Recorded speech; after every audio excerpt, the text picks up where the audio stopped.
Eegaa kabajamtootaa fi dhaggeeffattoota ilmaan Oromoo akkasumas hordoftoota warroota raadiyoo walabaa kiyya taatan hundi keessaniyyuu bakkuma isin jirtanitti jaalalaa fi kabajaan ulfinni guddaan an isiniif qabu isin haa dhaqqabu isiniin jecha guyyaa har'aa oduu biyya keessaatii fi biyya alaa gaggabaaboo qabadhee isinii dhiyaadhe haga xumura oduu tiyyaatitti na faana bu'aa isiniin jedha.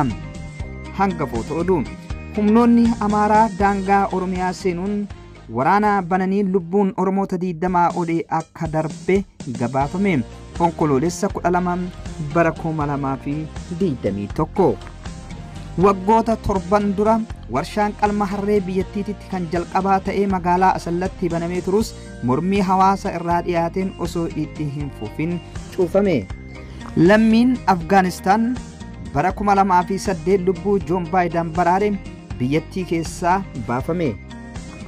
Bal'inna oduu humnoonni Amaaraa daangaa Oromiyaa seenuun waraana bananii lubbuun Oromoota 20 olii akka darbe gabaafame. Onkoloolessa 12 bara 2021tti humnoonni kun guyyaa dheengaddaa onkoloolessa 10 irraa eegaluun meeshaalee waraanaa gurguddatti fayyadamu waraana jiraattota godina Wallagga Bahaa aanaa Hirramuu irratti bananiin lubbuun Oromoota 20 olii darbuu fi qabeenyis akka barbadaa'e himameera. Milishoonni Amaaraa kunniin manneen Oromoota gubuu fi qabeenya saamaa akka jiran gabaafameera.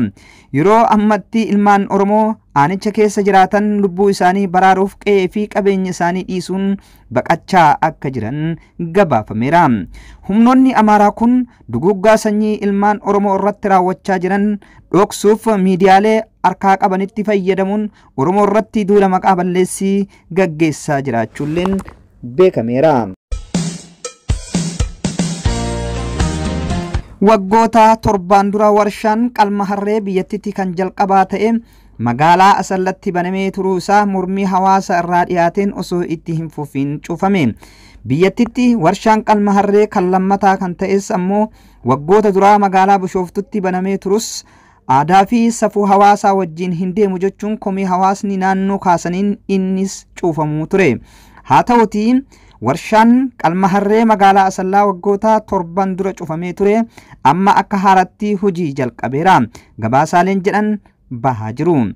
Barruun Addis Foortaanii akka gabaasetti warshaan kun deebi'ee erga banamee as baatilee 5 keessatti harroota 6,000 qaleera. Baatii darbe qofa foon harree doolaara 80,000 baasu gaara qabaa bahee fi Eeshiyaatti ergus Addis Foortaan gabaaseera. Dhaabbata nageenyaa harroota irratti hojjete Zeedoonki Sekuritarii jedhamutti Daayirekteerri Itoophiyaa kan ta'an Dr. Bojjaa Indhabuu warshichi deebi'ee banamuu isaa jiraattota naannoo irraa oduu dhageenyus gaafii kana ministeera qonnaa gaafannaan deebii warshichaa hin banamne jedhu arganne jechuun himan. Dhaabbanni Zeedoonki Sekuritarii warshicha kallattiidhaan hordofuu fi gaafachuuf angoo waan hin qabneef jecha karaa gaazixeessitoota naannichatti jiranii fi hawaasa naannootiin dhimmichi qulqulleeffachaa jiraachuullee himan. Jiraataan magaalaa Asallaa maqaan isaa akka ibsamuu hin barbaanne tokko immoo warshichi karaa dhoksaa ta'een qalma kana raawwachaa akka jiru hiriyyaa kiyya warshicha keessa hojjeturraa mirkaneeffadheera jechuullee dubbate. Itti gaafatamtuun waajjira investimentii magaalaa Asallaa aadde Qamariyyaa Saanoo immoo warshaan qalma harree Asallatti hojiitti deebi'ee isaatiif ragaan nuti beeknu hin jiru jedhan. Warshichi waggaa 7 dura kan cufame nuti ammas taanaan warshicha akka cufametti beekna. Ammayyaa warshaan kanaa kan kenname federaala irraayi ammas hayyamni suni itti haa fufuu fi haa dhaabbatu isaanumattu murteessa. Nuti garuu ragaa hanga ammatti warshicha akka hojiitti hin deebinetti beekna jedhan. Odeeffannoo warshaan kun dhoksaadhaan qalma harree raawwachaa jira jedhu kanas qaamaan bakka warshichaa deemuun hordoffiif goonee ni qulqulleeffannas jedhan. Akka ragaan dhaabbata Zeedoonki Sekuritarii irraa arganne ibsutti Itoophiyaan harroota miliyoona 8 hanga 9 qabaachuun addunyaarraa sadarkaa tokkoffaa irratti argamti. Chaayinaan waggoota duraa baay'inaan harroota qabdu addunyaarraa sadarkaa durarra turtus qalmi harroota waan dabaleef biyyattitti baay'inni harroota miliyoona 11 ture amma gara miliyoona 3 ta'utti akka gadi bu'ellee himan. Itoophiyaan baay'inaan harrootatti sadarkaa durarratti argamuu ishii fedhii investeroota qalma harree irratti hojjetaniin akka harkisanilleen dubbatan. Qalmi harree maalidha? Biyya akka Itoophiyaa qonna irratti hundaa'anii fi adeemsa oomisha qonnaa keessatti ammoo harreen gahee guddaa baatu keessatti warshaaleen qalma harree banamuun dhiibbaa hawaasa jabaa fi fidaa jedhan Dr. Boojaan. Warshaaleen akkanaa yeroodhaaf sharafa alaa fida biyya kana tajaajilu fakkaatus garuu gadi fageenyaan yoo ilaalamu ummanni keenya kottee duudaa irratti irkate jiraata. Geejjiba hedduun harreedhaan kan fe'amu gaafa harreen qalma dhumuu deemu ba'aa baachuun kallattiidhaan dubartootatti darba jedhan. Warshaaleen qalma harree irratti hojjetan gara biyyattitti yeroo dhufan harroota ofii keenyaa horsiifne qalla jedhanii kan dhufan ta'us qabatamaadhaan yeroo hojirra oolchan garuu argame hin beeku jedhan. Harroota ofii isaanii horsiisee achumatti kan qalan osoo ta'ee gaariidha.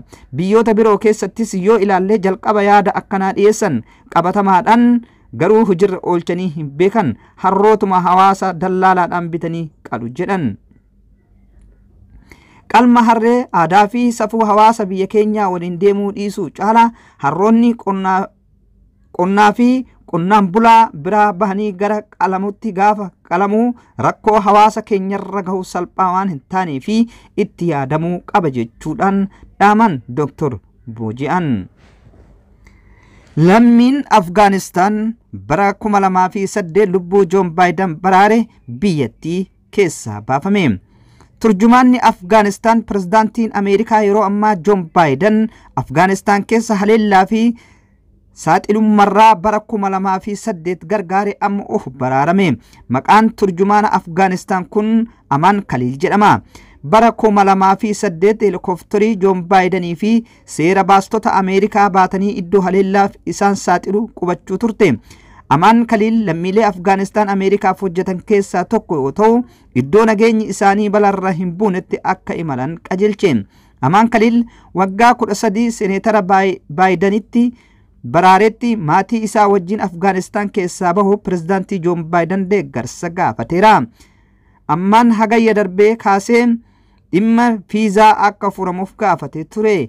Amma lammiilee Afgaanistaan bulchiinsa Taalibaan jalaa baqatan 1000tti lakkaa'aman birootti dabalameera. Bakka bu'ummaan diippaartimentii Ameerikaa wiixata akka himetti ammaan maatii isaa wajjin nageenya Afgaanistaan keessaa baheera jedhan.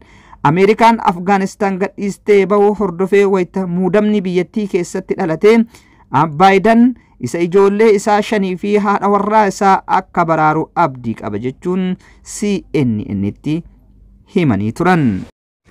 Naannawa Booranaa keessatti gochi suukaneessaan dargaggoo 2 irratti raawwatame. Gochi dargaggoo Oromoo irratti Booranatti raawwatame miidiyaa hawaasaa kanarratti baay'inaan mul'atee jira. Gocha suukaneessaa dargaggoo 2 kana irratti waraanni mootummaa Abiyyiitiin raawwatame. Kana hordofee qaamni mootummaa keessaa hanga ammatti namni waa jedhe tokkos hin jiru. Gochi gara jabummaa raawwatame kuni akka viidiyoo waraabame mul'isutti qaama mootummaatiin raawwatame. Gocha gara jabummaa obboleessa irratti raawwatu yeroo argan baay'ee nama dhukkubsa. Dargaggoon lameen kun badima yoo qabaatan erga harka seeraa galanii seerichi badii isaanii qulqulleessee mana murtiititti murtii isaaniin madaalu osoo argachuu qabanii bifa suukaneessaa saniin ajjeefamuun diinummaa guddaa fi jibbaa saba kana irraa qabanidha. Viidiyoo waraabanii fuula miidiyaa irratti maxxansaniiru. Miila qullaa qoree irra oofaniiru. Deemi irra haadha keetiif himanii. Dhaabbadhuu rukuti. Mataa irra rukuti. Itti deebisi. Dudduubarra dhayi. Isa kaanis rukuti. Hin duunee jira itti deebisi. Hinnaatun jagnaa jechuun haasawa sagalee humna hidhateetittuu jira. Hubadhaa. Dargaggoon kunniin meeshaa hidhatan harka isaanii irraa hin mul'atu. Garuu ilma namaa irraa dhalatanii ilma namaa tahanii akka booyetti obboleewwan isaanii guban. Sirni Abiyyi Ahmad sirna nama nyaataa, sirna dhimma dhala namaa irraa waa tokko dantaa hin qabne ta'uu kana irratti ummanni Oromoo hin hubatu taanaan rakkoon isaan irra gahu kana caaluu akka dhufu shakkiin tokkos hin jiru. Egaa kabajamtootaa fi dhaggeeffattoota ilmaan Oromoo qophii kiyya kanumaan goolabaa haga qophii biraatii walitti deebinutti nagayaan tura.